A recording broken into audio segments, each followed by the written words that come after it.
check the notes. अच्छा,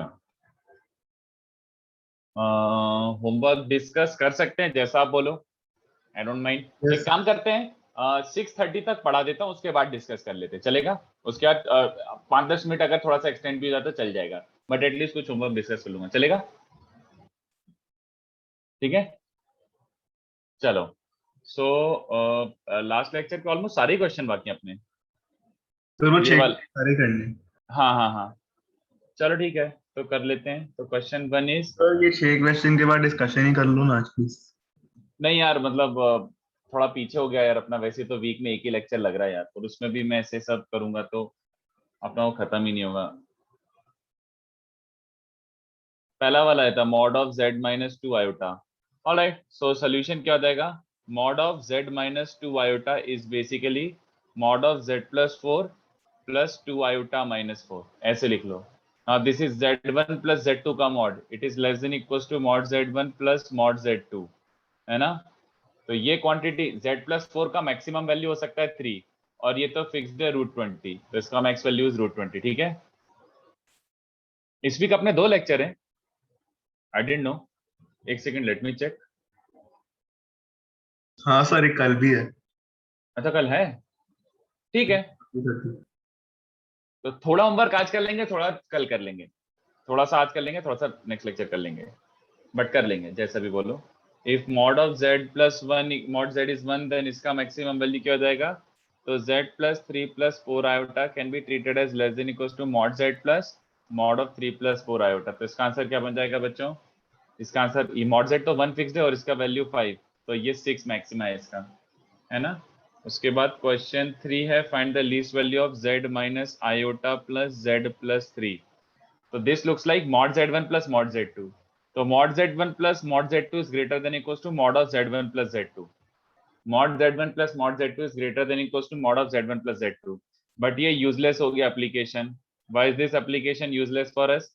because यहाँ पे z इज लेफ्ट, z बचा हुआ है, देख लो एक बार। यहाँ पे तुम इसको 2z plus 3 minus iota, you can not call that as the minimum value, because when you are saying minimum you are expecting a constant answer, you are expecting a constant value. तो minimum z के terms में थोड़ी आ सकता है। So basically इसको थोड़ा सा बुद्धि लगाओ, कौन सा वाला यूज करेंगे? Mod of z minus iota plus mod of z plus 3। तो mod z1 plus mod z2 कितने बच्चों को याद आ रहा है? Is also greater than equals to mod of z1 minus z2, है ना? mod of z1 minus z2 is also less than equals to mod z1 plus mod z2। तो whichever is applicable you apply that। तो z1 minus z2 वाला use करूंगा तो देखो constant value आ रही है, -3 माइनस आयोटा का मॉडुलस इज √10, तो इसका लीस्ट वैल्यू इज √10, चलेगा? उसके बाद क्वेश्चन 4, क्वेश्चन 4 में क्या बोल रहा है? इफ z प्लस 1/z का मॉड इज 2, अगर इसका मॉडुलस 2 दिया हुआ है, then if z plus 1/z का mod is 2, then find the minimum of mod z। ठीक है, अब ध्यान से देखना, अच्छे से करना पड़ेगा। तो z plus 1/z का mod, do you see this as z1 plus z2 का mod? yes we do। तो z1 plus z2 का mod is less than equals to mod z1 plus mod z2, this triangle inequality। but triangle inequality complete होना चाहिए। तो complete triangle inequality मतलब left side भी right side भी दोनों लगा के लिखो, क्योंकि मॉड जेड दोनों जगह पे आएगा, लेफ्ट साइड में भी राइट साइड में भी, दोनों जगह पे आएगा। तो this is what triangle inequality says. By triangle inequality we have arrived here. Then इसको यहां पर लगा दो,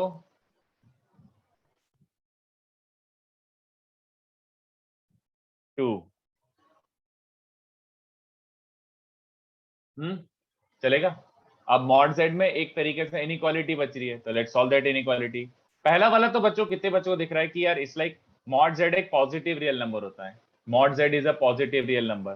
तो x plus 1/x greater than equal to 2, कितने बच्चों को समझ रही है? तो हमेशा ट्रू है, this thing is always real, this is always true. यहां से कोई नया क्वांटिटी नहीं मिल रहा, दिस इज ऑलवेज ट्रू। यहां से z पे कोई रेस्ट्रिक्शन नहीं मिला है, सॉरी मॉड z पे। Okay, then next one is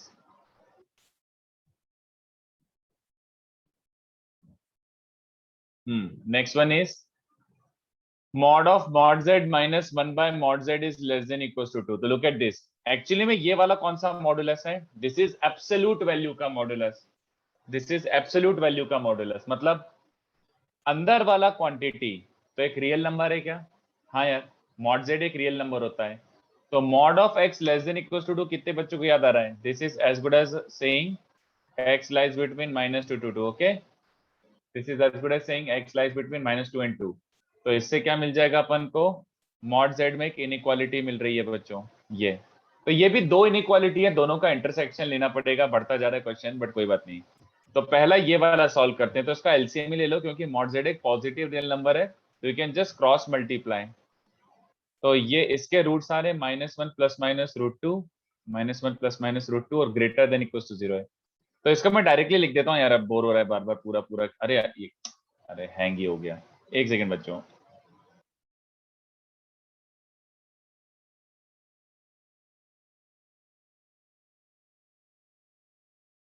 कुछ नहीं, हाँ। तो आई वाज सेइंग, हाँ, तो इसको डायरेक्टली लिख देता हूँ। पहली वाली इनइक्वालिटी से क्या बन रहा है? अच्छा, पूरा ही गायब हो गया। पहला वाला इनइक्वालिटी बन रहा है मॉड z का square plus 2 mod z minus 1, यही है ना, ग्रेटर देन इक्वल टू 0। तो इससे सिंपल सा क्वाड्रेटिक इसको सॉल्व करो तो ये मिल रहा है -1 minus √2 union √2 minus 1 to infinity, है ना। ऐसा टाइप का इनइक्वालिटी मिल रहा है मॉड z सॉल्व करके। इनफैक्ट इसको इग्नोर कर सकते हो, क्योंकि मॉड z एक पॉजिटिव वैल्यू होती है बच्चों, मॉड z नेगेटिव नहीं हो सकता। तो इससे खाली इतना आ रहा है √2 माइनस 1 से इंफिनिटी। इस वाले को सॉल्व करो तो इस वाले से इनइक्वालिटी क्या बन रहा है? Mod z square minus 2 mod z -1 less than equal 0। तो इसके रूट्स क्या है? 1 प्लस माइनस √2। तो बिटवीन द रूट्स मतलब ऐसा टाइप का बन जाएगा, 1 माइनस √2 से लेकर 1 प्लस √2। तो मॉड z ये भी सेटिस्फाई करना चाहिए एंड ये भी सेटिस्फाई करना चाहिए। तो फाइनल मॉड z का इनइक्वालिटी क्या आ रहा है? √2 माइनस 1 से तो बड़ा चाहिए, बट एट मैक्स √2 प्लस 1 तक जा सकता है। तो मॉड z का मिनिमम क्या है बच्चों? मॉड z का मिनिमम इज √2 माइनस 1, ऐसा। ठीक है, तो ये हो गया fourth question. And what about fifth? Let's C fifth question. Question 5 क्या बोल रहा है? Prove that z1 plus z2 minus z3 का मॉड। अच्छा ठीक है, समझा। तो देखो ये काफी अनयूजुअल क्वेश्चन है, इसको थोड़ा सा ट्रिकी तरीके से अप्लाई करना पड़ेगा। तुम एलएचएस को देखो, एलएचएस में भी ऐसे टर्म्स बन रहे हैं, mod A mod B mod सी, और आरएचएस भी ऐसे टर्म्स बन रहे हैं, हाँ या ना? मॉड मॉड मॉड और आरएचएस में भी मॉड मॉड मॉड। तो this is no side of, yes Ahmad, सही है, वेरी गुड एडम, बहुत बढ़िया यार, सोच लिया, मतलब बहुत अच्छी बात है। अगर दोनों साइड मॉड मॉड मॉड है, ऐसा बोल रहा हूं मैं, इंडिविजुअल मॉड है एलएचएस में भी, इंडिविजुअल मॉड है आरएचएस में भी, तो this is definitely not right away कोई सा ट्राइंगल इनइक्वालिटी, डायरेक्ट डायरेक्ट तो नहीं है। तो अब ध्यान से देखो मैं कैसे अप्लाई करता हूं। तो एक बच्चे ने तो बोल ही दिया, बहुत ही बढ़िया। How many of you see this? Mod z1 plus mod z2, mod z1 plus mod z2। तो mod z1 plus mod z2 is greater than equals to mod of z1 plus z2। देखो एक बार, है ना, ये तो बिल्कुल सही है। बट ये fortunately for us z1 z1 और z3 z3, तो ये क्या बन रहा है? Greater than equals to 2 mod z2। ये वाली दोनों टर्म्स का सम मैंने 2 एट अ टाइम लिया है। अगेन अभी 1 2 2 3 लिया है, तो दूसरा वाला कौन सा लूंगा? सेकेंड एंड थर्ड वाला जो टर्म है, 2 3 एंड 3 1, इन दोनों में अप्लाई करो। तो mod of this plus this का मॉड क्या बन जाएगा बच्चों? तो दिस प्लस दिस में z2 कैंसिल हो जाएगा, z1 कैंसिल हो जाएगा, ये बचेगा। एंड एक और बार अप्लाई कर दो अगेन, इस बार 3 1 -2, और ये वाले इन दोनों में लगाता हूँ, z1 plus z2 minus z3। तो ये क्या बन जाएगा बच्चों? दिस विल बी 2 टाइम्स, क्या बचेगा? इन दोनों को ऐड करूंगा तो z3 कैंसिल, z2 कैंसिल, ये बच रहा है। अब इन तीनों को भी ऐड करो, add all three inequalities. If you add all three, तो देखो 1 प्लस 2 वाला 2 बार आ रहा है, 2 प्लस 3 वाला 2 बार आ रहा है, 3 प्लस 1 2 बार आ रहा है। तो एलएचएस देखो क्या बन जाएगा? 2 times mod of 1 plus 2 minus 3, और ये 2 plus 3 minus 1 plus 3 plus 1 minus 2, ये बन रहा है एलएचएस। और आरएचएस तो सबको दिख ही रहा, आरएचएस तो और इजी है, mod z1 plus mod z2 plus mod z3, खत्म। तो प्रूव। ठीक है, तो fifth was the pretty awesome question, मतलब काफी अच्छे से डिजाइन था। 6 वाला तो जेई से एक लेवल ऊपर ही है, 6 वाला काफी डिफिकल्ट है। It looks harmless but it is so not harmless. देखो mod of z1 equals to mod of z2 equals to 1 है, तो लेट z, मतलब लेट क्यों, मॉड अगर 1 है तो z बार वो भी 1 होगा, है ना, स्क्वायर कर दोगे तो z बार बन जाएगा। ऑल्सो नो, ये जो मैं करूंगा देख के तो लगा कि अच्छा सिंपल ही था, बट ये मैनिपुलेशन खुद से सोचना ऑलमोस्ट इम्पॉसिबल ही है। हमें क्या पता इतना करना पड़ेगा, सोचना पड़ेगा, वैसी टाइप की बात है। तो दिस वाज लाइक काफी हाई लेवल का क्वेश्चन। देखो मैं मैनिपुलेट कैसे कर रहा हूँ and what am I applying right now. ये देखो मैं ये लिख रहा हूँ, देखो ये प्रॉपर्टी याद है व्हाट आई जस्ट डिड, ये प्रॉपर्टी याद आ रही है बच्चों को? मॉड के अंदर बार लेने से कोई फर्क नहीं पड़ता, याद आ रहा है? z का मॉड और z बार का मॉड सेम होते हैं, तो you can actually take bar inside the modulus. तो मैंने सेकंड और थर्ड मॉडुलस के इनसाइड बार ले लिया, सेकंड और थर्ड मॉडुलस के इनसाइड बार ले लिया। ठीक है, ये देखना z2 बार लिखे रहने दो, बट मैं यहाँ पे थोड़ी सी हरकत कर रहा हूँ, z1 बार, इनफैक्ट इसकी जरूरत नहीं कर रही है मेरे को, इसको लेके z1 बार को can I write this as this, z1 bar can I write it as this, z2 bar by z1 bar को I can write it as 1 by z1, तो मैंने z1 बार को 1 बाय z1 लिखा। देखते जाओ, तो ये एलसीएम लो तो z1 plus z2 bar upon mod z1, अरे मॉड z1 की वैल्यू तो 1 ही है, तो यहाँ this expression is same as this expression is same as this, मतलब first line and fourth line are same, ये दोनों सेम है। But why did I do this? Because now if I apply triangle inequality, I will be able to get some kind of answer, some constant value I will be able to get. So look at this, क्या देखना ध्यान से, mod this plus mod this greater than equals to, ध्यान से देखना कितने बच्चों को याद आ रहा है ये वाला, a plus b plus c का mod is greater than equals to mod a plus mod b plus mod c, ये चलता है ना ऐसा टाइप का। इनफैक्ट यहाँ पे प्लस या माइनस डाल दो कोई फर्क नहीं पड़ेगा, ये हमेशा सॉरी उल्टा उल्टा उल्टा उल्टा ऐसा।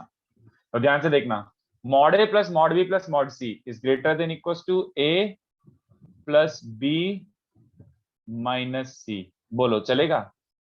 It's like this, I have written this A plus B minus C, इसका मॉडुलस भी इससे छोटा होगा कि नहीं? हाँ ये है तो सही, तो इसको चिपकाओ। And now do you understand why I did इतना माथा पच्ची क्यों किया?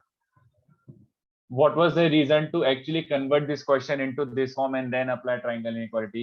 क्योंकि now we are getting, after applying triangle inequality, we are getting a proper constant value. तो उसने minimum पूछा है तो एक constant answer आना चाहिए।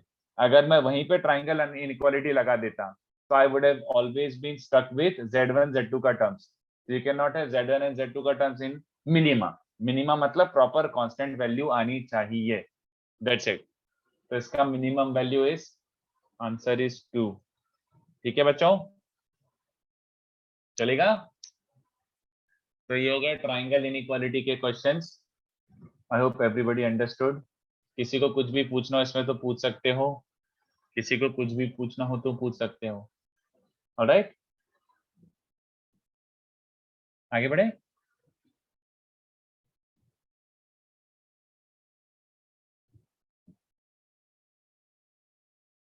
The a plus b minus c identity was a previous identity. previous मतलब प्रीवियस नहीं, अरे मैंने n कॉम्प्लेक्स नंबर्स के लिए नहीं बताया था क्या? Did I not tell for n complex numbers? लिखा था मैंने, you remember n complex numbers के लिए मैंने ऐसा कुछ लिखा था।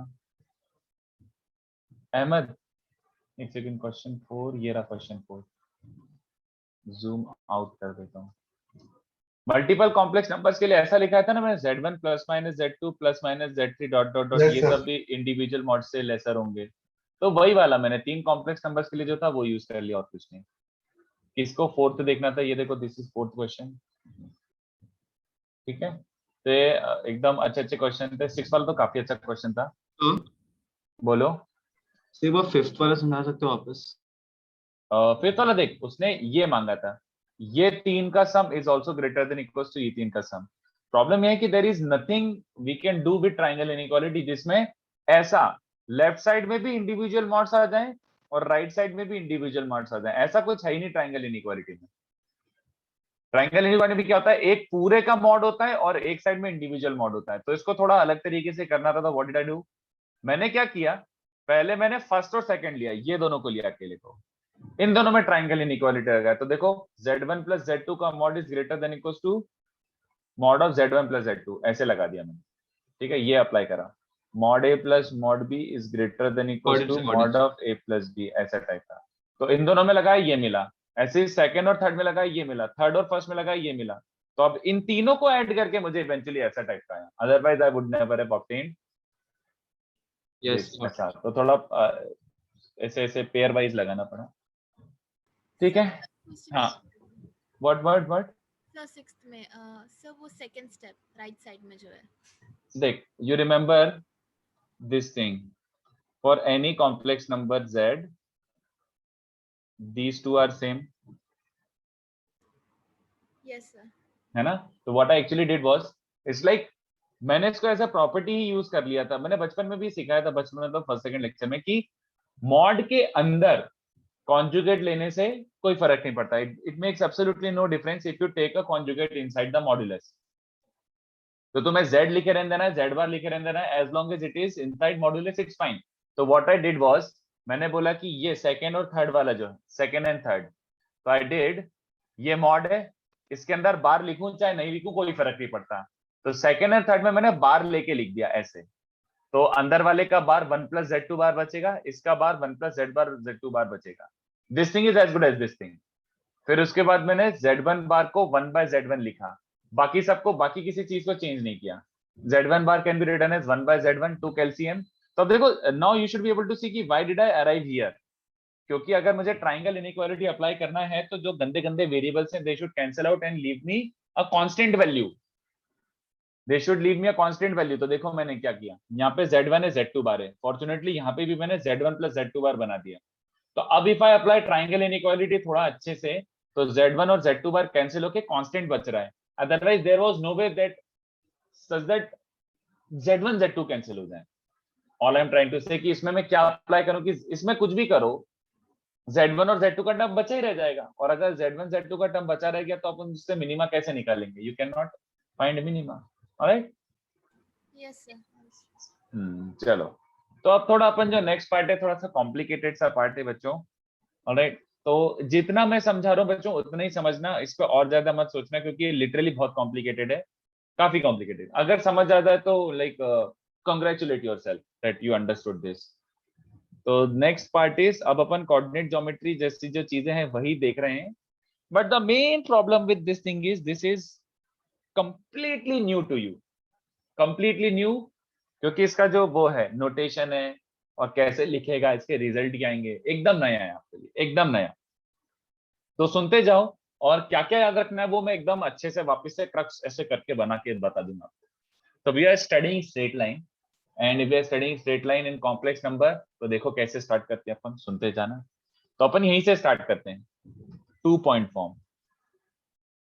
किसी को याद है 2 पॉइंट फॉर्म का मतलब क्या होता था? Line passing topic through, straight line है। हाँ straight line, yes, line passing through 2 fix points, याद आ रहा है? तो अपन वही चीज कर रहे हैं, but we are purely doing this in complex form, that's why it may become a little complicated. तो सुनते जाओ अच्छे से सुनना। 2 पॉइंट फॉर्म मतलब line passing through 2 fix points. तो अपन xy प्लेन में क्या करते थे, अपन लेते थे x1 y1 और b x2 y2 पॉइंट लेते थे ना। इस बार अपन कॉम्प्लेक्स प्लेन में डिराइव कर रहे हैं, तो वही x1 y1 की जगह अपन z1 लिख देते हैं। बात वही है, इफ यू रिकॉल, है ना, बात वही है, बात वही है, बट अपन कॉम्प्लेक्स फॉर्म में कर रहे हैं। चलो, तो अपन को निकालना है equation of a line which is passing through these 2 points, ठीक है। मैं क्या करता हूं, let pz be the locus of line, यही करते थे काइंड ऑफ, यही करते थे, याद आ रहा है कि ये इस पे a x1 y1 है, b x2 y2 है, और एक पॉइंट p है x, y। तो x, y represents the locus of the line, ऐसा कुछ याद आ रहा है? तो अगर x, y represents the locus of the line, तो वही चीज यहाँ पे कैसे लिखा जाएगी बच्चों, pz, z is the variable point and it represents the locus of the line, वो लाइन ट्रेस कर रहा है। P ऐसा घूम रहा है कि पूरा लाइन ट्रेस हो रहा है, लाइन जॉइनिंग है। कितने बच्चों को चलेगा अगर PZ इस लाइन पे लाई कर रहा है, so A, B and P are collinear points, है ना? These 3 points are collinear. किसी को थोड़ा बहुत याद आ रहा है, मैंने कोलिनियर कोलिनियर खेला है, लाइक 2-3 लेक्चर पहले we did something collinear collinear. I did not ask you to memorize this because we could always derive it any time. अगर ये 3 पॉइंट्स कोलिनियर है तो कितने बच्चों को समझ आ रहा है? AP vector and AB vector के बीच में एंगल क्या है बताओ? अगर एपी भी कोलिनियर पॉइंट्स है तो एपी और एबी के बीच में एंगल क्या है? एपी वेक्टर और एबी वेक्टर के बीच में एंगल क्या होगा, जल्दी बताओ। 0। वैसे टेक्निकली पाई भी हो सकता है, ये समझता है क्या? मान लो पी तो वेरिएबल है ना, अगर पी इधर बीच में हुआ तो एपी और एबी के बीच में एंगल कितना हो जाएगा? एपी ये रहा, नहीं क्या बोल रहा हूँ, सॉरी, पी अगर इस साइड आ गया तो सॉरी, माय मिस्टेक। तो एपी इधर आ जाएगा और एबी इधर आ जाएगा, तो एंगल कैन बी 0 इन पाई ना, राइट? तो याद आ रहा है एंगल मेजरमेंट? बच्चों देखो नोट्स में है ये, 1-2 लेक्चर पहले मैंने एंगल मेजर करना सिखाया था, तब मैंने आपको कोलिनियरिटी एंड कॉन्सेक्लिक की कंडीशंस लिखाई थी। तो कोलिनियरिटी कितने बच्चों को चलेगा? एपी और एबी का बीच का एंगल, किसी को याद आ रहा है? एपी और एबी का बीच का angle is given by this gives you the angle between AP and AB, वो होना चाहिए 0 एंड पाई। सो एपी भी अगर कोलिनियर है तो इसका मतलब हो रहा है ये एंगल 0 या पाई होगा। ये याद आ रहा है? इसी को अपन ने ऐसे भी लिखा था कि अगर एक complex number, look at it like this, can I से दिस कॉम्प्लेक्स नंबर, ये वाली जो अंदर वाली क्वांटिटी है, this complex number has argument 0 या pi. तो if a complex number has argument 0 या pi, मतलब वो किसके along है? रियल एक्सिस के along है, उसका इंक्लिनेशन 0 या pi है तो रियल एक्सिस के along है। तो this complex number is purely real, ये चलेगा। और ये कॉम्प्लेक्स नंबर प्योरली रियल है, तो अपन इसको ऐसे भी लिखते हैं, if a complex number is purely real, then do you understand this? बोलो, if a complex number is purely real, then z equals to z bar होता है। अगर z प्योरली रियल है तो z equals to z bar होता है। याद आ रहा है कुछ? अच्छा, यस बस खत्म। देखो मैं थोड़ा सा रीअरेंज कर रहा हूँ, ये z bar और z1 वाले टर्म को इधर ट्रांसफर कर देता हूँ मैं, क्रॉस डिवाइड कर रहा हूँ मैं। देखो एक बार, z bar minus z1 bar is z2 bar minus z1 bar upon, sorry उल्टा लिख रहा हूँ मैं, ये z2 माइनस z1 उधर चला जाएगा तो ये बचेगा z2 bar minus z1 bar। This is what it is. ये है तुम्हारा equation of a line in 2 point form. This is the equation of a line in 2 point form. तो अभी तक तो कोई ऐसा खतरनाक नहीं है। This is the crux of discussion, this is the crux of discussion. ये मेमोराइज करने की जरूरत नहीं है, बट इसको थोड़ा सा बताना तो पड़ेगा, मुझे एक्सप्लेन तो करना पड़ेगा, क्योंकि इससे अपन एक टर्म डिराइव करने वाले हैं। This is 2 point form. कैसे लिखोगे 2 point form?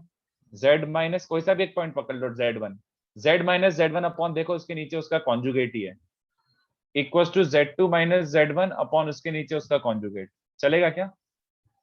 z minus z1 upon उसका conjugate, z2 minus z1 upon उसका conjugate, and it is really not so bad, मतलब याद हो जाता है एक तरीके से।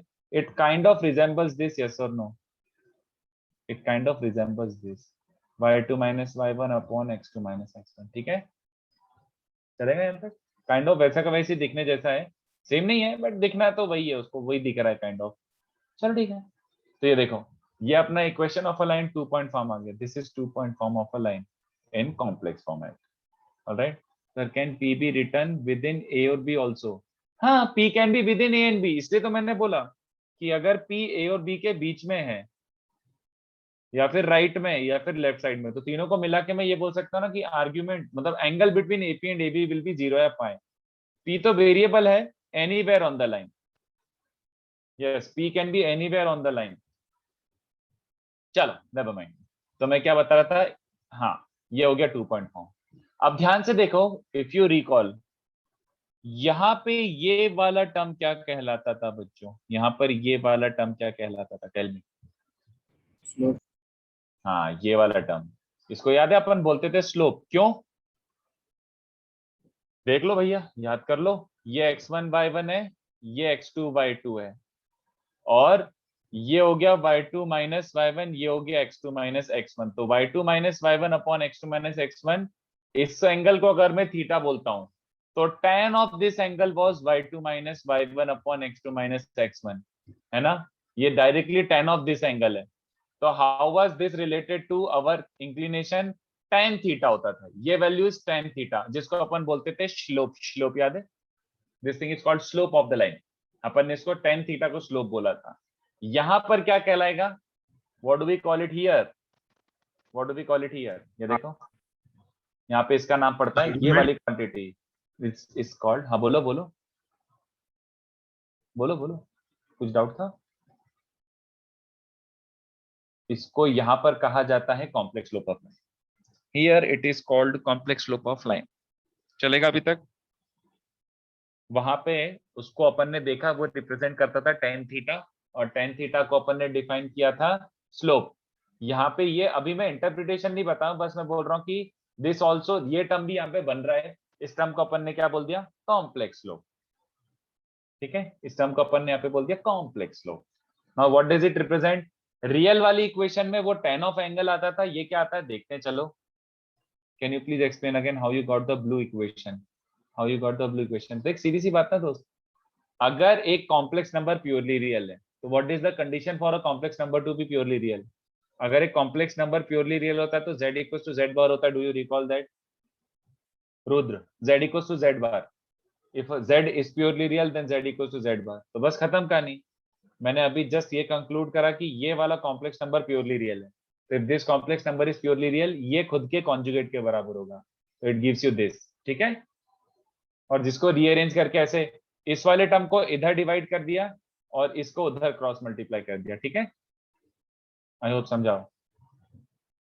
ठीक है, चलो। तो anyway complex slope is denoted as, ऐसे अपन नोटेशन उसको म्यू देते हैं, mu mu mu is called the complex slope. जैसे m था ना, अपन ने tan थीटा m बोल दिया था कि m बोलेंगे स्लोप, ऐसे यहाँ पे म्यू बोलते हैं कॉम्प्लेक्स स्लोप। ठीक है, तो ऐसे एक छोटू सा नोट, एकदम छोटू सा, ये देखो slope point form.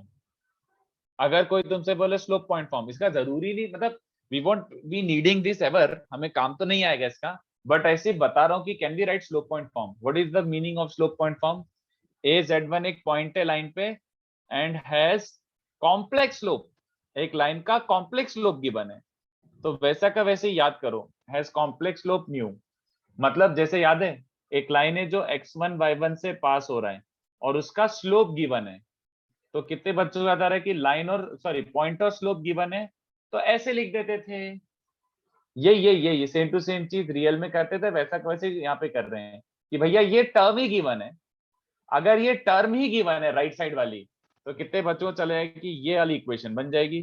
Line is given like this, if it is passing through point z1 then this equals to mu, खत्म। और क्या, यही तो करते थे। अगर उसने y2 minus y1 upon x2 minus x1 की जगह स्लोप दे ही दिया है, तो इक्वल्स टू स्लोप लिख दो। उसने पहले से स्लोप मेंशन कर दिया तो स्लोप लिख दो, और क्या। Just like that your slope point form in complex form is given as z minus z1 upon its conjugate equals to mu. ये बात समझती है? बड़ी इजी सी बात है अभी तक तो। Can we visualize this equation on a graph? Yes Disha, of course we can visualize this equation in the graph. देखो समझाता हूँ। Basically are trying to ask कि मतलब सिग्निफिकेंस बताओ, थोड़ा ज्योमेट्रिकल सिग्निफिकेंस क्या दिखेगा, कैसा दिखेगा। तो सुनो, अगर आप लोगों को याद हो तो मैंने when I was starting with geometry I told you one thing एकदम अच्छे से, कि real plane and complex plane are exactly same, just different representation of real plane and complex plane are exactly same, just a different representation of same thing. एक होता है x, y में, एक होता है z बार में। तो अगर किसी को डाउट आ रहा है तो ध्यान से देखो, फिर समझा देता हूं एक बार। अगर तुम रियल प्लेन में देखते तो तुम्हें कैसा दिखता? ऐसा। वो तुम्हारे a और b पॉइंट होते हैं x1, y1, x2, y2, है ना, ये हो जाता। कॉम्प्लेक्स प्लेन में बताओ ये लाइन कैसा दिखेगा? कॉम्प्लेक्स प्लेन में कैसा दिखेगा? Carbon copy. What did I say? Carbon copy, same same. बस यहाँ पे x1 y1 की जगह x1 प्लस y1 आयोटा हो गया, और x2 y2 की जगह complex number z2 x2 plus y2 iota हो गया, बट लाइन वही है। सेम सेम मतलब सेम। ये वही लाइन को मैंने बस लिखा है z1 z2 से पास होने वाला, z1 एंड z2 से पास होने वाला, बट डायग्राम सेम है। तो अगर किसी को कुछ डाउट हो तो पूछ लो, but I hope you understand कि डायग्राम सेम है, डायग्राम में कोई फर्क नहीं पड़ रहा, जस्ट आप लिख डिफरेंट तरीके से रहे हो, ठीक है, just that you are writing it in a different manner, both are exact same diagrams, both are exact same diagrams. यहाँ पर कॉन्जुगेट कैसे आया उतना समझ नहीं आया, कॉन्जुगेट कैसे आया ये देखो, फिर से देखो, ये समझा था कि this has to be purely real because argument of this complex number was 0 और pi. Disha, is this okay? That complex number has to be purely real. हाँ, मैथमेटिकली यू अंडरस्टूड ना, तो प्रॉब्लम क्या है फिर? मतलब what is your exact question then? I am not getting you. Complex functions are differentiable, yes they are differentiable, but उसका इससे क्या लेना देना गौरव अभी? But in terms of graph, how it came in slopes formula, I didn't get that. दिशा, पहली बात सुन अच्छे से समझ, मैंने कहा बोला कि ये स्लोप है? Did I say this is slope? Did I say this is slope? मैंने कहा लिखा ये स्लोप है? कहीं नहीं लिखा ये स्लोप है। I said रियल वाले में ये टर्म को अपन ने क्या डिफाइन किया था? If you recall real equation, real में 2 point form was given by this, है ना, और इसको अपन ने क्या बोला था कि यार ये तो डायग्राम के हिसाब से tan ऑफ दिस एंगल बन रहा है, और tan ऑफ दिस एंगल को अपन ने नाम दिया था slope, so this thing also became out to be slope of the line, ऐसा बोल दिया अपन ने कि इसको स्लोप बोलेंगे अब से, this is tan of this angle, और tan ऑफ दिस एंगल को स्लोप बोल रहे हैं, तो ये स्लोप के बराबर वैल्यू आ रही, ठीक है। Just like that, out of pure resemblance, this term is called complex slope. When did I say it is slope? It is not slope, it is complex slope. जैसे यहाँ पे ये टर्म का काम आता था, दिस टर्म अपीयर्स, ये term बन रही है, और ये geometrically tan of this angle बन रही है, तो वैसे का वैसे मैंने बोला कि यार ये एक लाइन है, यहाँ पे ये टर्म बनेगा, और ये टर्म को मैंने फिलहाल दिया है कॉम्प्लेक्स स्लोप नाम दिया है। अभी तक मैंने ये नहीं समझा कि how is it related to your line का इंक्लिनेशन। जैसे स्लोप होता था tan of inclination, how is this term, whatever this term is, how is this related to line का इंक्लिनेशन, वो मैंने अभी समझा नहीं है, but this is entirely new. This is not same as slope, this is not same as slope, no it is not same as slope, ठीक है। चलो, तो कॉम्प्लेक्स स्लोप के बारे में थोड़ा सा और समझते हैं। तो कॉम्प्लेक्स स्लोप थोड़ा सा समझाना पड़ेगा, कॉम्प्लिकेटेड है बट कोई ऐसी बड़ी बात भी नहीं है, once you get used to it then फिर ऐसा लगेगा कि अबे ठीक है, जस्ट वर्किंग डिफरेंट है। तो complex slope which is let's say mu, complex slope कितने बच्चों से समझ रहा है? Is a unimodular complex number, is a unimodular complex number. Why is it unimodular complex number? बोलो, why is this unimodular complex number? क्यों है ये यूनिमॉड्यूलर? यूनिमॉड्यूलर का मतलब तो समझ आ रहा है ना सबको? Yes. मॉड 1 है, कैसे निकाल ले और क्या भैया, जस्ट फाइंड इट। तो mu is given by this ना, तो मॉड ऑफ मी क्या हो जाएगा? ये कितने बच्चों सारा न्यूमरेटर और डिनोमिनेटर सेम ही बातें हैं, mod of Z and mod of Z bar same होते हैं, तो कैंसिल हो रहा है कि नहीं बताओ, मॉड म्यू 1 बन रहा है। I hope everyone can see that.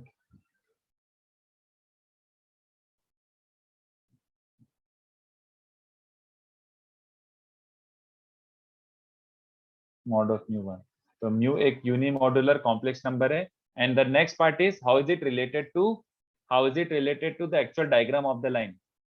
तो ये देखो, if theta is inclination of line, if theta is inclination of line with respect to real axis, मतलब स्लोप एंगल है ये, स्लोप एंगल जो तुम्हारा इंक्लिनेशन होता है, देन इसका रियल स्लोप कैसे डिफाइंड था बच्चों? रियल स्लोप कैसे डिफाइंड था, याद आ रहा है? tan थीटा, है ना, and it's complex slope is sis 2 theta, ठीक है। तो ये काफी नई चीज है, तो सुनो, और जैसे कुछ डाउट आए पूछ लो। तो how was your this term related to inclination, ये टर्म कैसे इंक्लिनेशन से रिलेटेड था? तो हमको पता था ये y2 - y1 है, ये x2 - x1 है, थीटा है, तो हमको दिख रहा था कि tan of the inclination is this term, हमें समझा था tan of this inclination is this term. Okay, अब कॉम्प्लेक्स फॉर्म में अगर कर रहे हो, if you are solving things in complex format, तो कॉम्प्लेक्स फॉर्मेट में भी इसको थोड़ा सा समझना पड़ेगा कि भैया आपने ये जो बनाया है, how is this associated with our actual diagram of the line. तो ध्यान से देखो, है सीधी सी बात है, एक काम करते हैं, म्यू का आर्ग्यूमेंट निकालते हैं। तो कितने बच्चों को चलेगा? म्यू का आर्ग्यूमेंट, पहली बात तो ये हो जाएगा, यहाँ तक क्लियर है क्या? आर्ग्यूमेंट की प्रॉपर्टी, म्यू का आर्ग्यूमेंट ये हो जाएगा।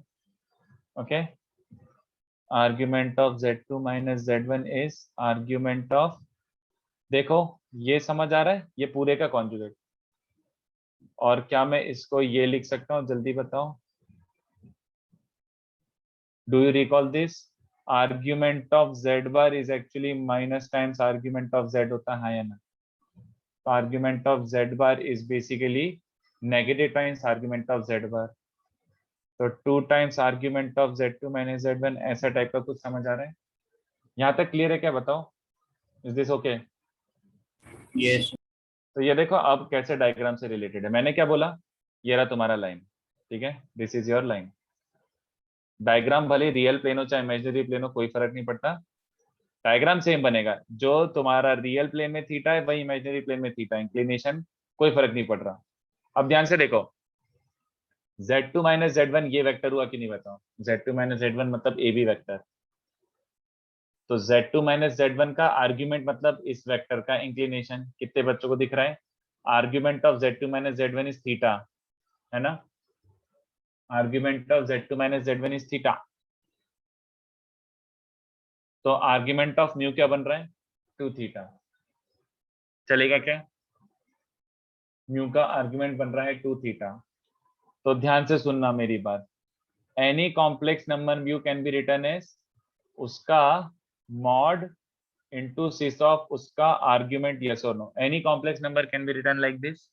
Any complex number can be written as mod z sys of arg z, ऐसे। Magnitude of mu क्या है बच्चों? What is magnitude of mu? 1. 1.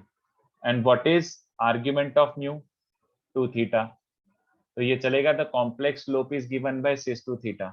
Not a very beautiful result, but a result anyway.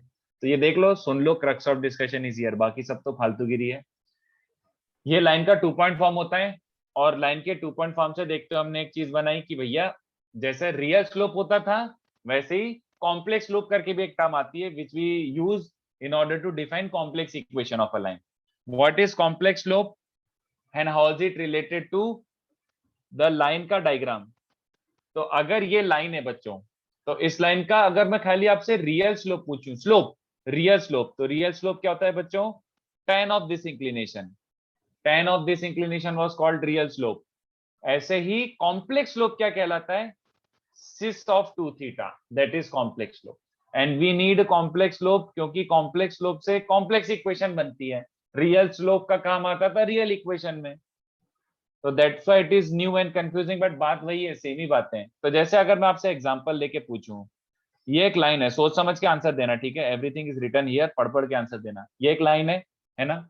अगर इसी line को चाहो तो आप कॉम्प्लेक्स फॉर्म में भी लिख सकते हो, बट अभी मैं वो नहीं कर रहा। अभी मैं बस आपसे पूछता हूँ, अगर ये लाइन की इक्वेशन है और मैं आपसे पूछूं if this line was let's say written in complex form, z form में लिखा था, तो मुझे बताएगा कि इसका कॉम्प्लेक्स स्लोप क्या होगा। How will you find its complex slope? कैसे लिखेंगे? सोच के बताओ।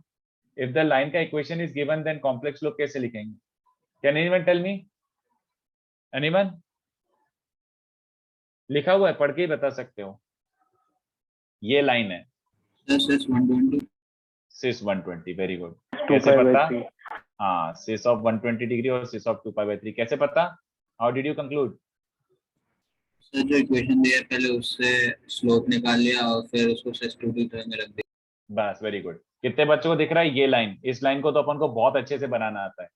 y is √3x + 1। तो ये समझ आ रहा है कि इसका रियल स्लोप है। इसका रियल स्लोप क्या है बच्चों? √3। तो थीटा मिल गया 60। तो कॉम्प्लेक्स स्लोप क्या होता है? सिस 2 थीटा। समझ पा रहे हो मेरी बात? बस, दैट्स इट। तो जैसे मान लो कोई बोलता है line passing through line passing through 2 plus 3 iota and has, let's say, complex slope and has complex slope.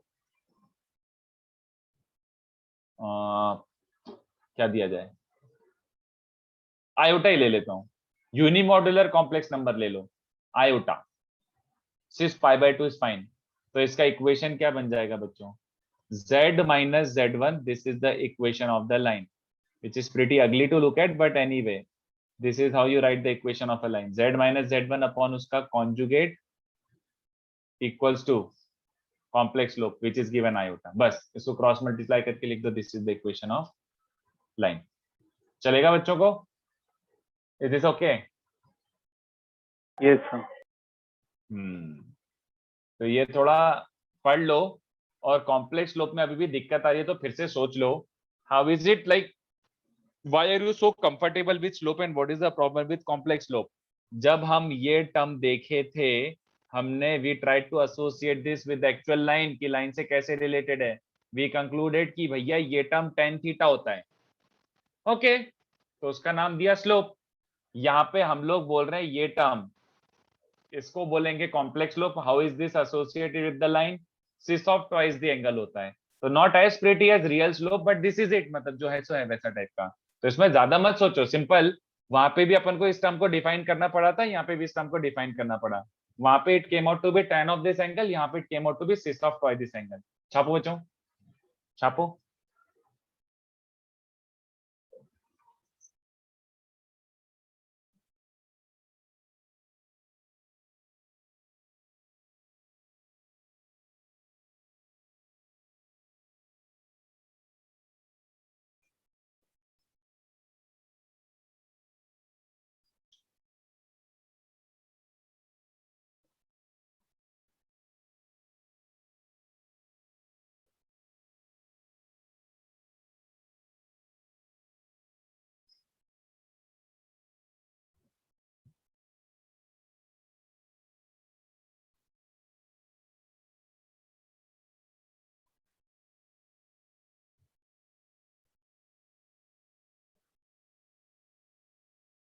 तो इसमें क्रक्स ऑफ डिस्कशन क्या, जल्दी सोच के बताओ. क्रक्स ऑफ डिस्कशन, सबसे इंपॉर्टेंट बात याद रखने वाली कौन सी है.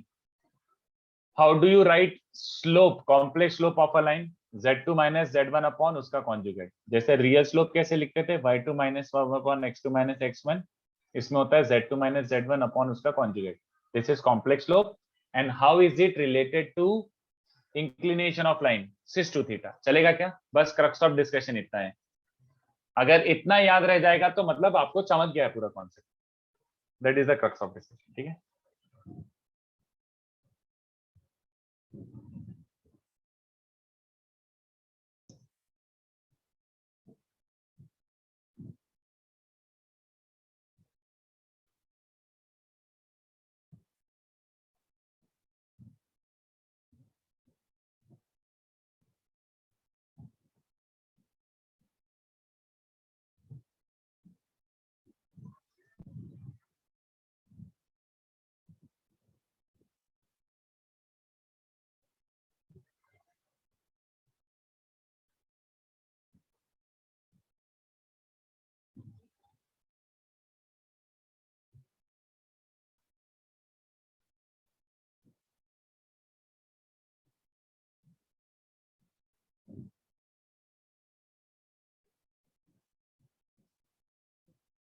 एक लाइन ऊपर, ओके देख लो, लिख लो.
ठीक है, देखो इतना और कॉपी करो।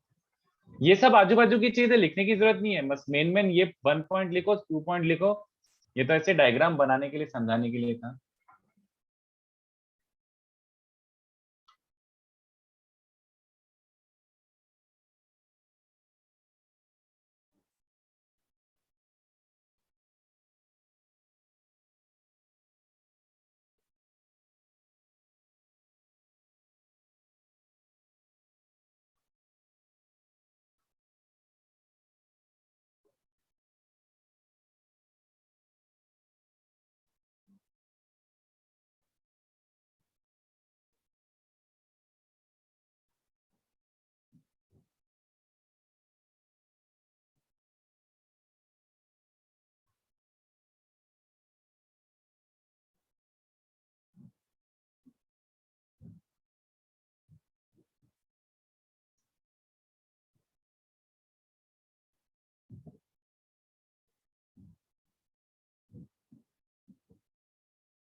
हो गया लिख के बच्चों?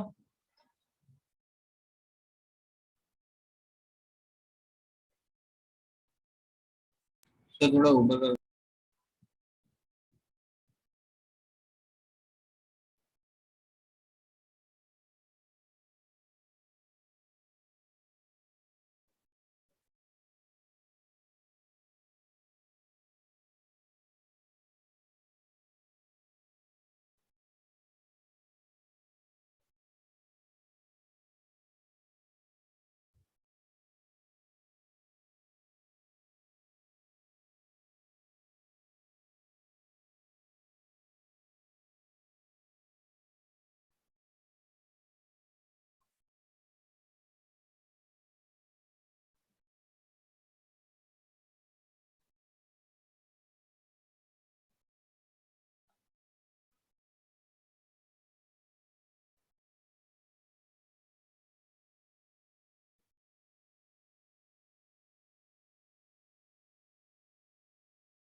अब ठीक है।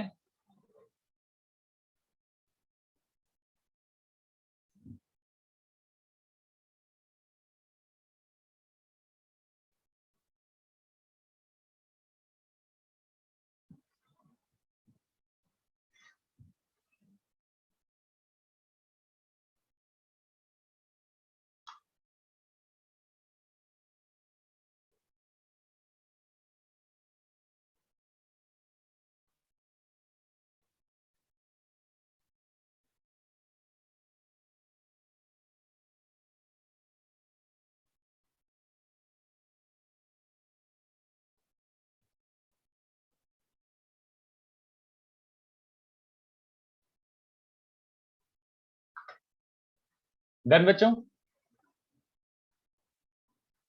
नेक्स्ट देखो, इसका थोड़ा सा काम आएगा तो ये भी डिराइव कर लेते हैं। Condition of perpendicularity. Condition of perpendicularity तो किसी को याद है? If two lines are perpendicular then m1 m2 is -1, Yes, है sir. ना? m1 m2 -1, तो that was result, मतलब that was kind of relation between their real slopes, है ना? That was kind of relation between their real slopes. तो ध्यान से देखना, अच्छे से समझना बच्चों।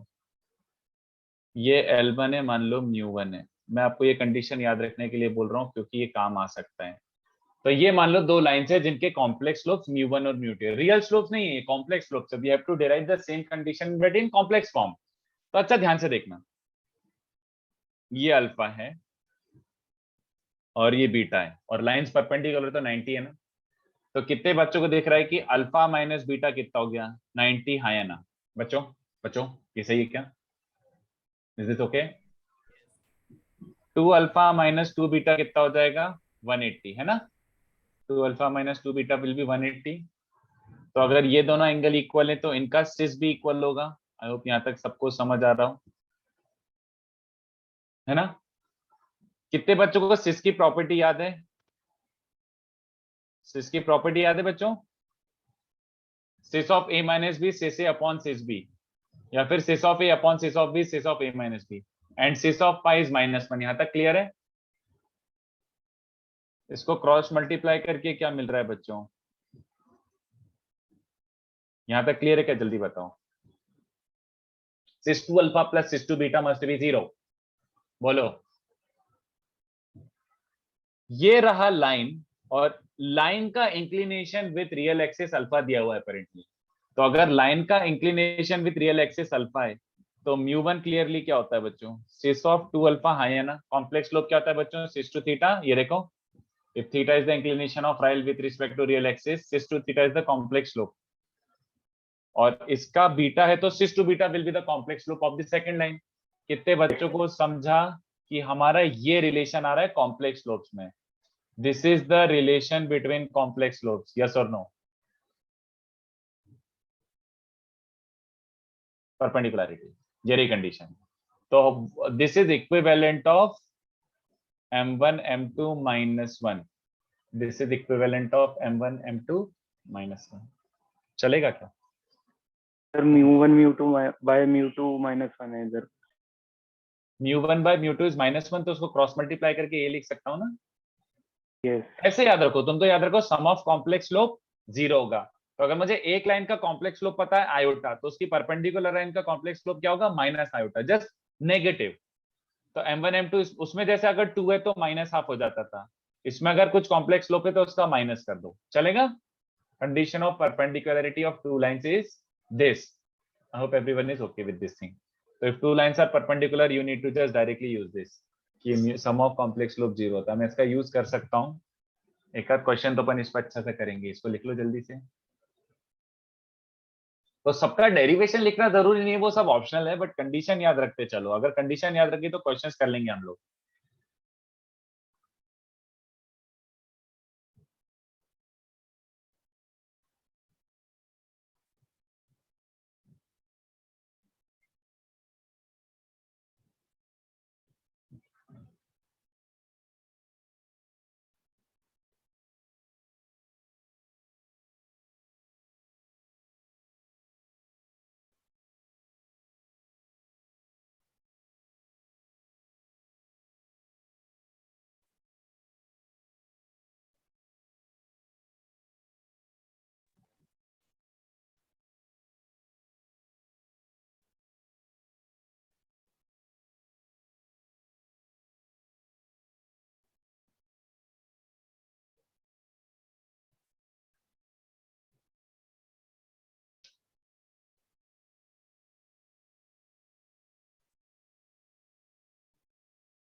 ठीक है, μ1 प्लस μ2 0।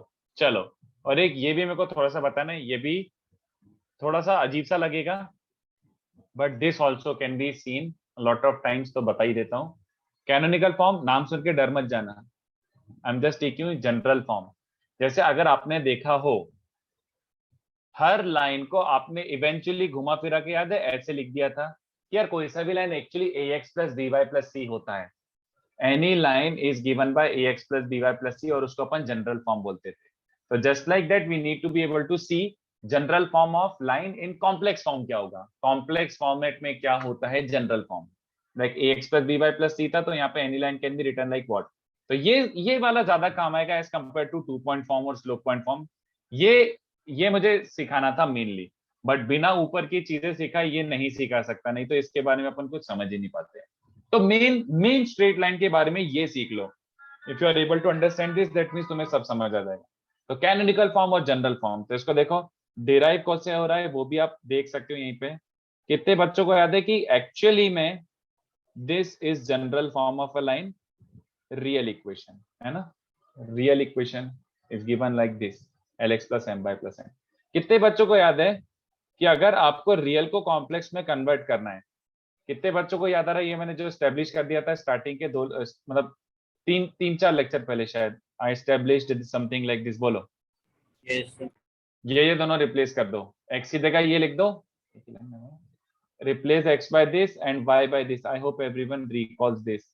x और y को ऐसे रिप्लेस करोगे तो तुम्हारी वही चीज कॉम्प्लेक्स फॉर्म में आ जाएगी। तो इक्वेशन क्या बन रहा है? l टाइम्स x की जगह लिख दिया z plus z bar by 2, y की जगह लिख दिया z minus z bar by 2 iota plus n equals to 0। तो ये देखो z को अलग लिख लो, तो z क्या बन रहा है lz बाय 2 और mz बाय 2 आयोटा,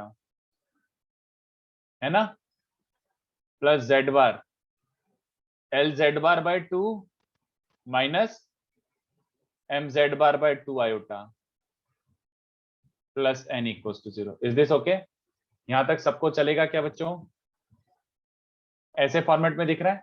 अब ध्यान से देखो, अपने कन्वीनियंस के लिए अपन क्या करते हैं, इन दोनों को नोटिस करो, जस्ट नोटिस दिस। अगर मैं इसको एक कॉम्प्लेक्स नंबर बोलता हूं a, क्योंकि ये आयोटा को रेशनलाइज करके लिखो, ऐसा दिख रहा है ना, ये l plus m iota by 2 ऐसा टाइप का हो जाएगा ना, तो x प्लस वायोटा फॉर्मेट में दिख रहा है। तो अगर मैं इसको एक कॉम्प्लेक्स नंबर, ये पूरे कचरे को एक कॉम्प्लेक्स नंबर a बोलूं, तो कितने बच्चों को दिख रहा है ये कचरा क्या हो जाएगा, उसका कॉन्जुगेट, हाँ या ना? और लाइन की इक्वेशन कैसे फॉर्मेट में दिख जाएगी बच्चों? A z bar plus a bar z plus n equal to 0, हाँ या ना? z और z बार में की इक्वेशन आ गई। तो this thing is the basic idea behind writing the canonical form.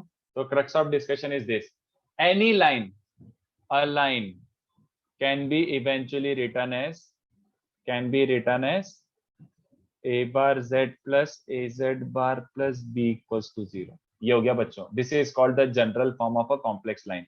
तो ये इक्वेशन अगर आपको दिखेगी, will you be able to interpret this कि ये क्या रिप्रेजेंट करता है? This is locus of something in complex form, but will you be able to realize कि ये क्या रिप्रेजेंट कर रहा है? फ्रॉम नाउ ऑनवर्ड्स क्या ये अपन जज कर पाएंगे कि ये इक्वेशन क्या रिप्रेजेंट करता है कॉम्प्लेक्स फॉर्म में? हाँ, ए क्या है बच्चों यहाँ पे? Do not forget A is a complex number, और बी क्या है यहाँ पे? ध्यान से देखना, बी एक्चुअली रियल है। देख लो, ये वाला जो था ना, यही वाला टर्म, ये तो रियल टर्म ही था ना, एन, वो वही वाला एन है। तो भले अपन ने ये पूरे कचरे को एक कॉम्प्लेक्स असाइन किया, बट ये तो वही का वही नंबर आ गया यहाँ पे ऐसे बी। तो बी रियल नंबर होना चाहिए। तो ऐसा टाइप का आपको दिखे ना, आपको जैसे ऐसा टाइप का बच्चों, 1 plus iota into z plus 1 minus iota into z bar plus 2 equal to 0। तो आपको अब ये रिकॉग्नाइज करने को हो जाएगा कि अभी ये तो ए बार जेड प्लस ए जेड बार, सॉरी उल्टा लिख दिया, ए z bar plus a bar z plus real, ऐसा टाइप का दिख रहा है। तो ये एक लाइन होगी, ठीक है, this equation is a line.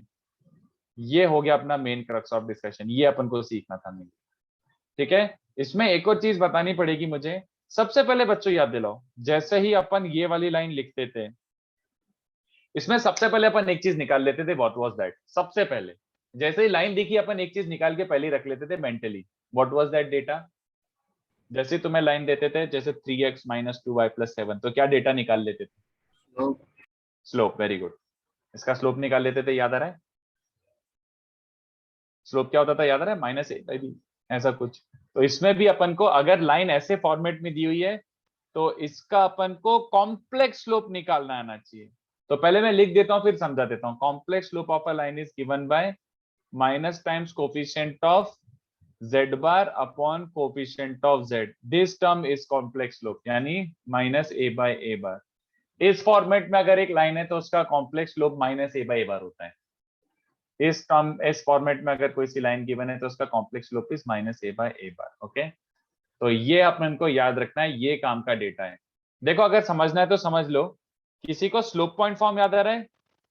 Slope point form ये होता था, slope point form z minus z1 upon उसका conjugate equals to slope, this is slope point form, जिसको आप क्रॉस मल्टीप्लाई करके बस तमीज से रीअरेंज कर लो, क्रॉस मल्टीप्लाई करके थोड़ा सा रीअरेंज कर लो बस, minus z1 plus mu z1 bar, this will be the equation.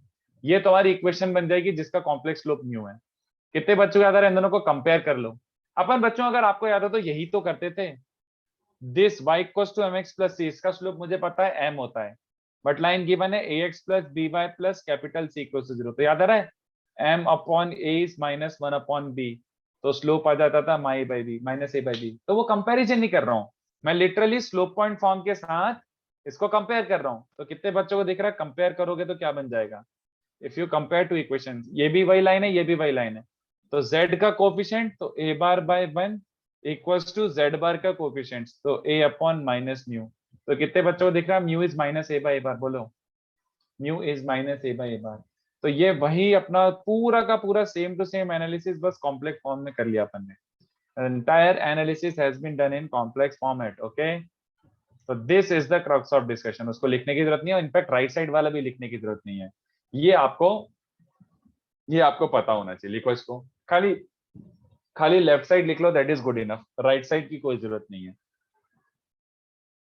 Right side की कोई जरूरत नहीं है।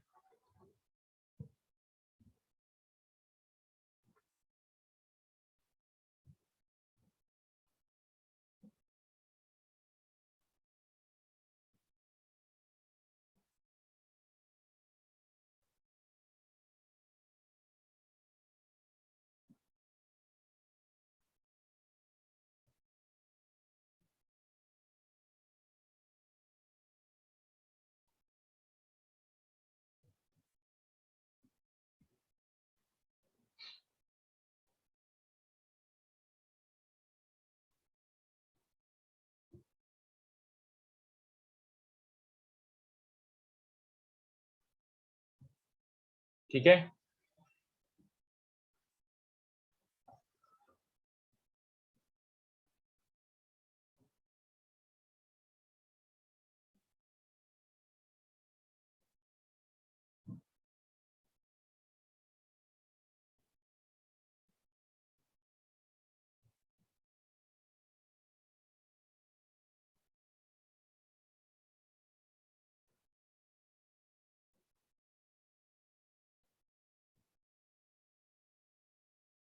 चलेगा बच्चों, इतना क्लियर है?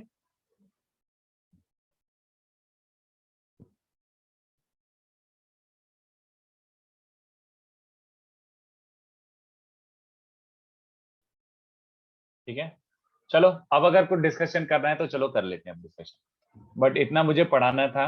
नेक्स्ट लेक्चर वैसे यहीं से कंटिन्यू करूंगा, बट डिस्कशन करना है, बोलो। सर हाँ, सर जो कॉम्प्लेक्स स्लोप आया उसको सिक्स टू थीटा के फॉर्म में लिख सकते हैं ना फिर? ये कॉम्प्लेक्स स्लोप ऑफ कोर्स, अगर वो लाइन ऐसी जा रही होगी और वो इसका एंगल थीटा होगा तो सिक्स टू थीटा हो जाएगा, माइनस ए बाय ए बार इसके बराबर होगा। Yes, okay sir. Minus a by a bar properly इसके बराबर होगा। यस, कुछ डिस्कशन करना है, जल्दी बताओ बच्चों। कॉम्प्लेक्स का एनी डिस्कशन, इन चैप्टर ही करवा लो अगर करवाना तो, एनीथिंग की पढ़ाई दूं?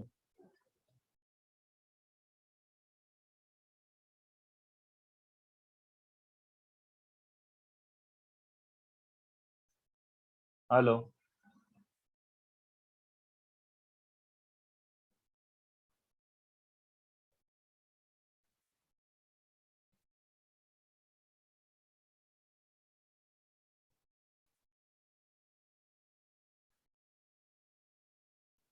डिस्कशन नेक्स्ट क्लास, ठीक है। नहीं, एक बच्चा काफी एकदम ऐसे बोल रहा था सर आज डिस्कस कर लिया, हाँ शायद वही चला गया। चलो नेवर माइंड, तो फिर पढ़ाई देता हूँ थोड़ा सा, और क्या। चलो देखो, नेक्स्ट पार्ट भी इजी है वैसे, बट थोड़ा सुनना पड़ेगा। ऐसा नहीं कि बहुत डिफिकल्ट है, बस ये कि थोड़ा सा it will be new, kind of new है इसलिए। एक सेकेंड यार, फिर से हैंग हो गया है दोस्त। हाँ, यस, सो क्या कर रहे थे अपन? तो ये कॉम्प्लेक्स स्लोप हो गया। तो this is how we write slope, this is how we represent complex equation of a line. Next tip देखो, एक ऐसे नोट लिख रहा हूँ, ये भी कभी काम आ जाए तो यूज कर सकते हैं। हाउ डू वी सॉल्व, या फिर how to find intersection point, how to find intersection point, how to find intersection point, ठीक है। या फिर how to solve two complex equations, दो कॉम्प्लेक्स इक्वेशंस को कैसे सॉल्व किया जाता है, ये बोलना चाह रहा हूं मैं। समझ रहे हो मेरी बात? जैसे रियल इक्वेशन तो हमें सॉल्व करना आता है, जैसे एक इक्वेशन दी है x minus y plus two equal to zero, एक गिवन x प्लस ऐसा करके, ठीक है। तो इन दोनों को सॉल्व करने के लिए क्या करते हैं, यहाँ से y उठा के यहाँ पे पुट करो, x में क्वाड्रेटिक बना के x को सॉल्व कर लो, और x सॉल्व हो गया तो y सॉल्व हो जाएगा। कॉम्प्लेक्स फॉर्म में क्या करते हैं बच्चों, कॉम्प्लेक्स फॉर्म में x और y साइमल्टेनियसली सॉल्व होके आते हैं। ध्यान से देखो क्या करना है। How to find intersection point, get z from both equations. And how do we get that? By eliminating z bar from the equations. मतलब समझा? देखो, एक कोई ऐसा कर्व है, एक ऐसा कोई कर्व है, तो इंटरसेक्शन पॉइंट मतलब वो वाला कॉम्प्लेक्स नंबर z ना जो दोनों को मिला रहा हो, दोनों को कॉमन हो, मतलब z which belongs to both the equations, है ना? z और you can say x, y का कॉम्प्लेक्स इंटरप्रिटेशन होता है z x प्लस y होता, तो intersection point is x, y, तो मतलब z ही निकालना है और कुछ नहीं करना है बच्चों. You don't have to get z bar. z bar एक तरीके से क्या होता है, x माइनस वाई आयोटा, तो z बार निकालना मतलब x माइनस वाई निकालना, but intersection point x y होता है कि x माइनस वाई होता है, x वाई होता है, तो x वाई निकालना है मतलब कॉम्प्लेक्स फॉर्म में तुम्हें z निकालना है. And why do we need to get rid of z bar? क्योंकि इट्स प्रीटी डैम ऑब्वियस. अगर तुम कॉम्प्लेक्स नंबर मतलब अगर तुम z निकाल रहे हो, can you have z in terms of z bar? If you have z in terms of z bar, that means ऐसा कुछ बोल रहे हो कि x एंड y जो तुम्हारा सॉल्व करके आया वो x और माइनस y के टर्म्स में ही, तो इसको सोल्यूशन थोड़ी बोलोगे. You cannot have x and y in terms of x and y. वो solution थोड़ी हुआ. That is not the intersection point. What I'm trying to say is, if you really want to solve, if you really want to solve, then eliminate z bar from both the equations. The minute you eliminate z bar from both the equations, you get your z. जैसे एक example ले लेते हैं, चलो. a bar z plus a z bar plus b equals to 0. क्या represent करता है बच्चों ये? ये क्या represent करता है? Line. ठीक है? And mod z equals to r, ये क्या रिप्रेजेंट करता है बच्चों, याद आ रहा है? mod z equals to r मैंने सिखाया था. What does it represent? Circle, if you recall. आज सब गायब ही, मेरे को तो ऐसा लग रहा है स्क्रीन ऑन करके भाग गए सब, एक भी रिप्लाई नहीं आ रहा.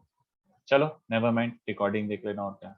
तो a bar z plus a z bar plus b equals to 0, this is the line. And mod z equals to r, जिसको अपन z z बार करके लिखते हैं, इज अ सर्कल. इन दोनों का intersection point, how do we find intersection point of these two? यहां से उठा के वहां पे z बार डाल दो, तो क्या करोगे? Eliminate z bar. तो सबसे सिंपल क्या हो जाएगा, यहां से उठा के z बार यहाँ पे पुट कर दो, तो a bar z plus a, z bar को you can write it as r square by z plus b. तो देखो z में क्वाड्रेटिक बन गया, और बनना भी चाहिए था. z की दो वैल्यूज आनी चाहिए बच्चों, तो सॉल्व द क्वाड्रेटिक. दो कॉम्प्लेक्स नंबर्स आ जाएंगे आपके. z क्वाड्रेटिक का फॉर्म लगा दो, माइनस बी प्लस और minus under root b square minus 4ac upon 2a. तो ये जो दो भी वैल्यूज आएंगी, these two are the intersection point. z की दो वैल्यूज आ रही हैं, तो दो x y आ रहे हैं, and these two are the intersection points. ठीक है, ये पॉइंट भी लिख लो ऐसा एग्जांपल के साथ. This is how you solve things in complex form. Starting part नहीं समझा मतलब, अगर तुम्हें दो इक्वेशन सॉल्व करनी है कॉम्प्लेक्स फॉर्म में, if you want to find the intersection point, तो एक z में लोकस इस पे घूम रहा है और एक z में लोकस इस पे घूम रहा है, तो इंटरसेक्शन पॉइंट मतलब दोनों में कॉमन z ढूंढना है ना. अरे यार, जैसे x, y निकाल लेते हो ना तुम, x और y सॉल्व कर लेते हो, तो कॉम्प्लेक्स फॉर्म में you have to get the z only, z निकालना है. सॉल्व फॉर z, तो how do you solve for z? Get rid of z bar. That is the way कि z बार को दोनों जगह से एलिमिनेट कर दोगे तो z ही तो बचेगा, तो z सॉल्व हो क्या आ जाएगा? You can not have z in terms of z bar because that's a wrong way. मतलब z in terms of z बार मतलब x and y in terms of x and minus y. तो ये proper intersection point थोड़ी हुआ. बात समझ पा रहे हो? तो अगर इंटरसेक्शन पॉइंट निकालना है मतलब you have to find z, and in order to do so first eliminate z bar. z bar दोनों जगह से एलिमिनेट कर दो, z में इक्वेशन बचेगी, that is your intersection point. खत्म. इसको लिखो.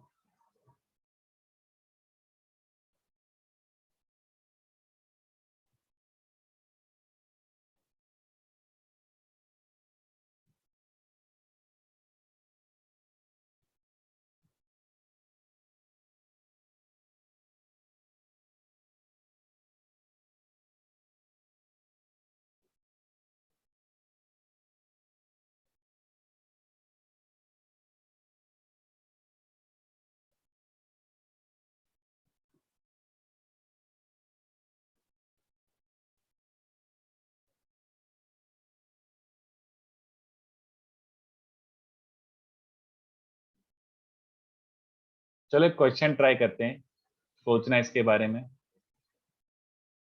कोई फॉर्मूला नहीं, जस्ट क्वेश्चन है। फाइंड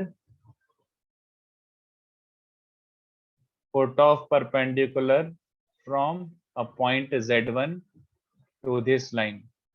तो if you know your basic concept के ऊपर, उसमें कैसे कैसे कंडीशन अप्लाई करते थे, कैसे कैसे यूज करते थे, सोच के बताओ। Find foot of perpendicular from az1 to this line, मतलब ये एक पॉइंट है z1 और ये लाइन की इक्वेशन गिवन है a bar z plus az bar plus b equals to 0। तो you need to get this foot of perpendicular z2। तो can you get z2 in terms of z1 and a and b? Can you get z2? चलो इतना भी लिख देता हूँ, let foot of perpendicular be z2। सोचो क्या क्या यूज करोगे कंडीशंस। let पर foot of perpendicular be z2। Complex लो। हाँ, दो चीजें यूज करनी पड़ेंगी ना। z2 क्या क्या हो रहा है, सोचो क्या क्या यूज करोगे। I'll give you 3 to 4 minutes। Z1 से 90 डिग्री ड्रॉप करा है तो फुट ऑफ परपेंडिकुलर को मैंने बोला Z2, तो solve for Z2, gate Z2, ऐसा सोचो। गेट Z2, सोचो क्या करोगे।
देखो कुछ कॉपी करना तो देख लो, बाकी ट्राई करके बताओ जल्दी से। Z2 क्या यूज करोगे, दो ही कंडीशन है, सिंपल सिंपल सी बातें हैं।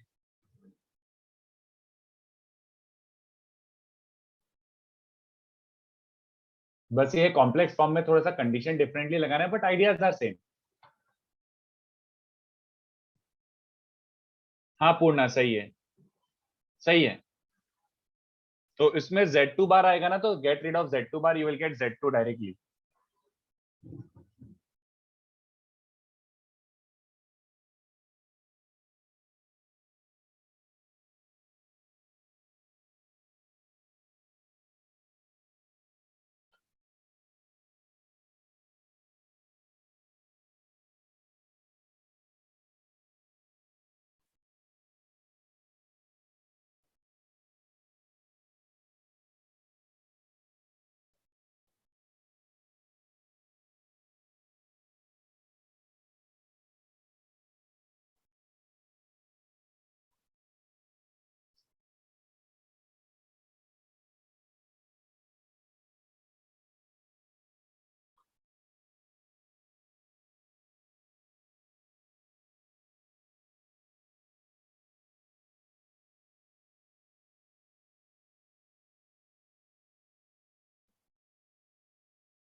बोलो बच्चों, आ रहा है?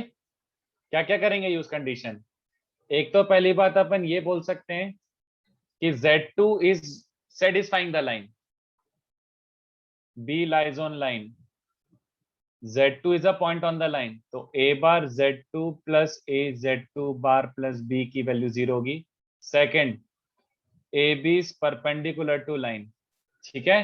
तो अब ये ध्यान से देखना, क्या मुझे AB का कॉम्प्लेक्स स्लोप पता है? Do we know complex slope of AB? हाँ यार, it is line joining Z2 and Z1. So how do you write complex slope of line joining Z2 and Z1? This is how complex slope is defined, है ना? क्या मुझे इस line का complex slope पता है? हाँ यार, A बाय A बार वो 0 हो जाएगा, μ1 प्लस μ2 0, कॉम्प्लेक्स स्लोप्स का सम 0। तो इसको रीअरेंज कर लो, तो A bar Z2 minus A bar Z1 minus A Z2 bar plus A Z1 bar equals to 0। This is what we are getting. ये दो इक्वेशंस मिल रही हैं अपन को, तो इन दोनों में से अपन को क्या करना है बच्चों? We have to get it of Z2 bar. तो Z2 बार सिंपली ऐड करने से एलिमिनेट हो रहा है। देखो ना, if you add, can you see A Z2 bar getting cancelled? तो ऐड करने पे A bar Z2 plus B 2A bar Z2 बन गया, minus A bar Z1 plus A Z1 bar is 0। तो Z2 की वैल्यू क्या रही है? A bar Z1 minus A Z1 bar minus B upon 2A bar. ये रहा तुम्हारा फुट ऑफ परपेंडिकुलर। चलेगा क्या? But of not actually difficult once you know what to do. Concepts बस नए तरीके से अप्लाई कर रहे हैं, बट कॉन्सेप्ट देखो मैंने वही यूज करे कि फुट ऑफ परपेंडिकुलर है तो लाइन पे सेटिस्फाई करेगा, और परपेंडिकुलरिटी की condition, we did the same thing but in complex form. अब अगर चलो मैं आपसे पूछूं एक और चीज, इसको कॉपी करना हो तो कर लो। This is not a formula, I have not asked you to derive a formula, this is just a question, not a formula. इसी में एक और पार्ट बनाता हूं, फाइंड डिस्टेंस। देखो क्या आएगा, find distance of A Z1, distance of a point from a line. तो we are kind of doing the exact same thing we did in real form. वही चीज मैं वापस से काइंड ऑफ वापस से रीडिराइव करवा रहा हूं। Find the distance of perpendicular distance, of course find perpendicular distance of A Z1 from this line. कोई बता सकता है क्या आएगा और कैसे आएगा? Find the perpendicular distance of A Z1 from this line, कोई बताएगा? एनीवन?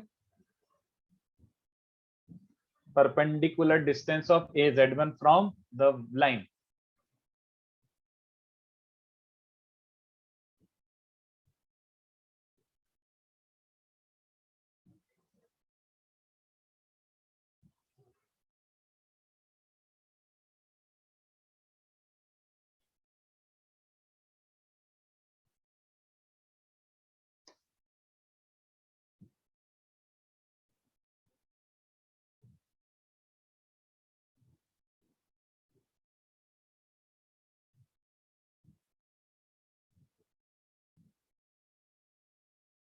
वेरी गुड, सही सही है पूर्णा। कितने बच्चों को समझ रहा है कि परपेंडिकुलर डिस्टेंस निकालना मतलब ए बी? यार A B is answer, A B is the perpendicular distance. और ए बी कैसे हो जाएगा? Z2 और Z1 के बीच का डिस्टेंस, और क्या? तो Z2 माइनस Z1 का मॉड, है ना? तो A B is perpendicular distance Z2 minus Z1 का मॉड। बोले तो Z2 माइनस Z1, तो सॉरी Z1 माइनस Z2 लिख देता हूँ, ज्यादा अच्छा लगेगा। तो Z1 ही है माइनस Z2 जो निकाल के रखा था वही, ये। तो कितना आ रहा है बच्चों? How much is that?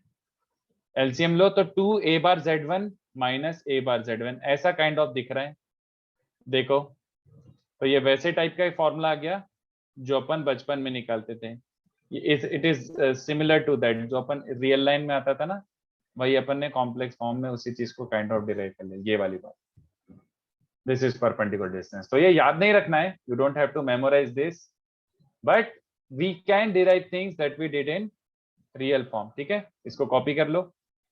We can do things which we did in real form, but उसको कॉम्प्लेक्स फॉर्मेट में भी कर सकते हैं। थोड़ा सा डिफरेंस है, नया है, कैसे अप्लाई करना है वो भी थोड़ा सा नया है, but concepts are same, conditions तो वही हैं, स्लाइटली डिफरेंट।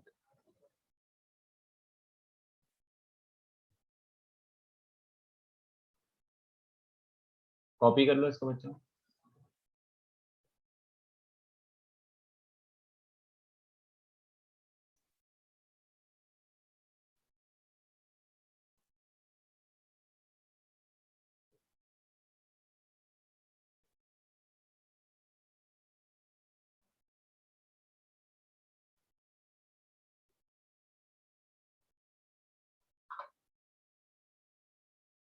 हाँ चलो आज के लिए इतना काफी है, इसको भी देखो, नीचे वाला भी कॉपी कर लो। काफी ज्यादा एकदम हैवी वाला लेक्चर था आज का, आज के लिए इतना काफी है, चलो।